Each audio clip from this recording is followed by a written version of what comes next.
Bienvenue sur le podcast pour un plein épanouissement affectif et cognitif. Un podcast pour les apprenants, les parents et les profs qui veulent plonger dans la pédagogie Montessori et les neurosciences. Avant d'écouter ce nouvel épisode, j'ai 3 propositions à vous faire. Si vous êtes parent d'un enfant au collège et que vous avez à cœur son plein épanouissement, vous pouvez télécharger gratuitement sur mon blog le PDF « Le cerveau des adolescents est littéralement génial ». Si vous avez des enfants ou des élèves entre 7 et 12 ans, vous pourrez découvrir « Je mémorise la conjugaison », une méthode que j'ai créée pour que la conjugaison redevienne un jeu d'enfant. Pour les profs des écoles qui souhaitent s'engager dans une formation et être soutenus dans leur transition éducative, je vous accompagne lors de la formation Montessori, une pédagogie en cohérence avec le fonctionnement du cerveau. Parents et professeurs des écoles, rendez-vous donc sur mon blog montessori-apprendreautrement.com. Je suis Céline Guerrero, prof des écoles, formatrice Montessori, réalisatrice de ce podcast et prête à tout pour que chaque enfant développe son plein potentiel. Si ce podcast vous plaît, je compte sur vous pour laisser un commentaire sur votre plateforme d'écoute et une note de 5 étoiles si vous êtes sur Apple Podcast. C'est la meilleure solution pour donner de la visibilité au podcast et contribuer vous aussi à cette transition éducative. Et partagez les épisodes qui vous plaisent avec vos amis et vos collègues. Comme mon invité d'aujourd'hui s'est désisté et que depuis quelques jours j'avais envie d'écrire un article sur un sujet qui me tenait à cœur, je vous en fais profiter aujourd'hui. Maria Montessori ou celle dont on ne doit pas prononcer le nom dans l'éducation nationale. Est-ce que vous avez déjà lu Harry Potter ? Il y a un personnage mystérieux dans le tome 1 d'Harry Potter qui fait peur aux jeunes sorciers. Et au lieu de l'appeler par son nom, il l'appelle celui dont on ne doit pas prononcer le nom. Et quand Harry oublie et commence à dire vol, ses amis tremblent. Alors, quel est le rapport avec Maria Montessori ? Selon l'école dans laquelle vous travaillez et selon les collègues avec qui vous travaillez, vous allez pouvoir prononcer son nom ou pas, le nom de Maria Montessori. Alors, premier cas de figure, vous avez l'étiquette Montessori sur le front et vos collègues ont une connaissance précise et juste des travaux de Maria Montessori. Deuxième cas de figure, vous avez l'étiquette Montessori sur le front et vos collègues pensent savoir qui était Maria Montessori, mais sont remplis de fausses croyances. Troisième cas de figure, vous n'avez pas l'étiquette Montessori sur le front et vous allez travailler en Montessori mais sans prononcer son nom. Prenons le temps de parler de chaque cas de figure. Ah oui, j'allais oublier le 4e. Vous êtes convaincu que vous pouvez changer le monde par l'éducation, vous publiez plein de podcasts et d'articles sur Facebook, mais on vous répond que Montessori, c'est has-been. Alors, prenons le temps de parler de chaque cas de figure. Le premier cas de figure, vous avez l'étiquette Montessori sur le front et vos collègues ont une connaissance précise et juste des travaux de Maria Montessori. Vous arrivez dans une nouvelle école avec votre matériel sous le bras, ou plutôt votre coffre rempli à ras-bord. Vos collègues ont lu les livres de Maria Montessori et n'attendaient plus que vous pour oser se lancer. Il ou elle avait déjà pris conscience que des relations empathiques, soutenantes et aimantes sont la condition nécessaire pour le développement optimal du cerveau de chaque enfant. Fini les « Oh, ce n'est pas possible d'être aussi lente » et les « Fallait le dire que tu venais à l'école que pour dessiner ». Au mois de juillet, vos collègues vont se former pour avoir une vision globale de la pédagogie Montessori. À la rentrée de septembre, les récréations seront en fin de demi-journée pour ne plus interrompre les enfants. Les classes seront multi-âges. Vous allez ensemble soigner l'environnement de chaque classe et vous avancerez dans votre transition éducative avec des moments de doute, des difficultés, mais aussi de grandes joies. Céline, je veux trop apprendre à lire. Bon. Deuxième cas de figure. Vous avez l'étiquette Montessori sur le front et vos collègues pensent savoir qui était Maria Montessori, mais sont remplis de fausses croyances.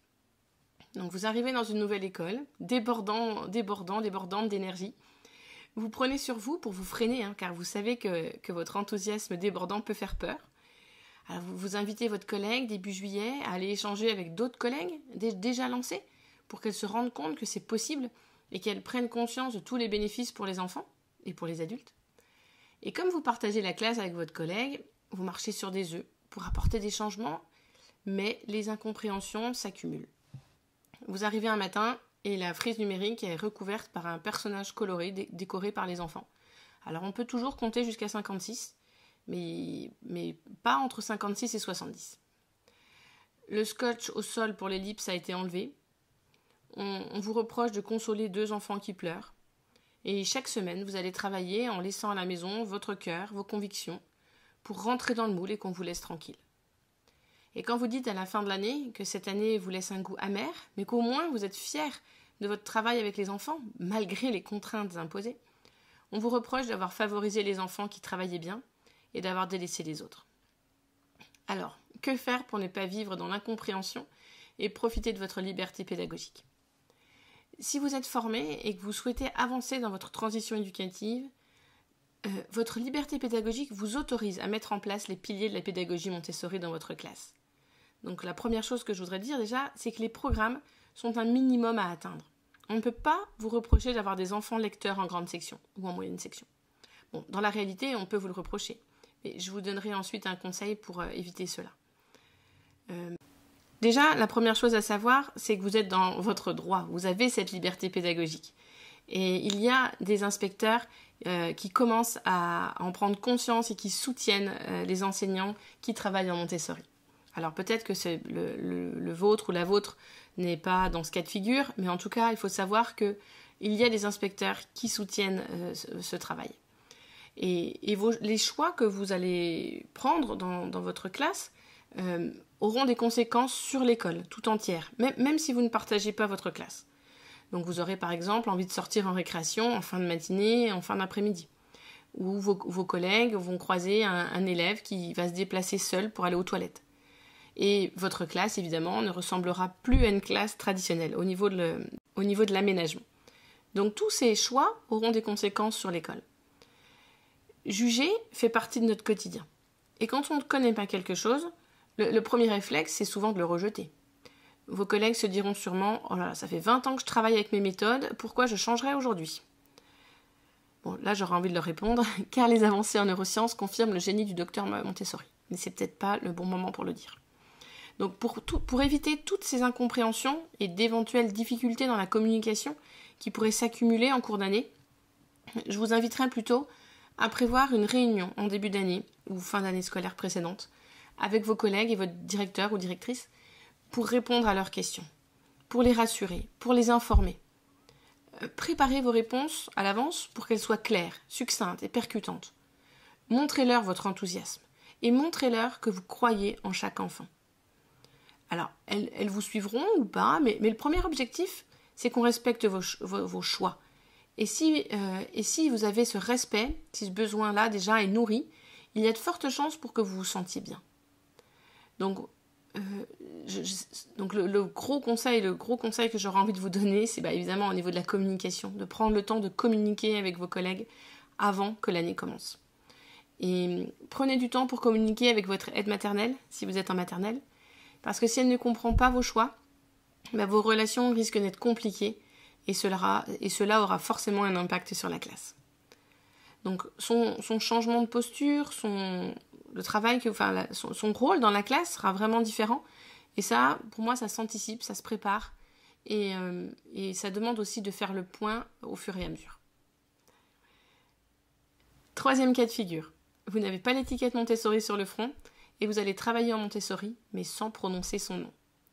Donc c'est une stratégie plus prudente, si vous ne savez pas comment se positionnent vos collègues, mais qui ne me convient pas, personnellement. Car je pars du principe qu'il faut rendre à César ce qui appartient à César. Et j'aimerais tellement pouvoir remercier Maria Montessori d'avoir consacré toute sa vie à comprendre les besoins de l'enfant.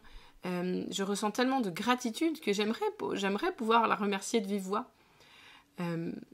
Donc, ça peut être une stratégie de ne pas prononcer son nom. Je connais des collègues qui ont fait ce choix. Elles parlent de multi-âge, de période ininterrompue de travail, de libre choix, de matériel concret, etc. Alors, pour vivre heureux, vivons cachés, voilà, c'est un proverbe qu'elles ont choisi d'appliquer. Je respecte leur choix. Il y a certainement des avantages, surtout quand on croise des personnes remplies de fausses croyances, fermées à la communication. Donc voilà, c'est un choix que je respecte et je ne pouvais pas ne pas le citer. Alors, Voldemort est un sorcier maléfique, alors que Maria Montessori était engagée pour bâtir un monde nouveau et construire la paix. Donc n'allez pas dire que j'ai comparé Voldemort à Maria Montessori. Le seul point commun, c'est le fait que parfois, on n'ose pas prononcer son nom, de peur d'être mal compris.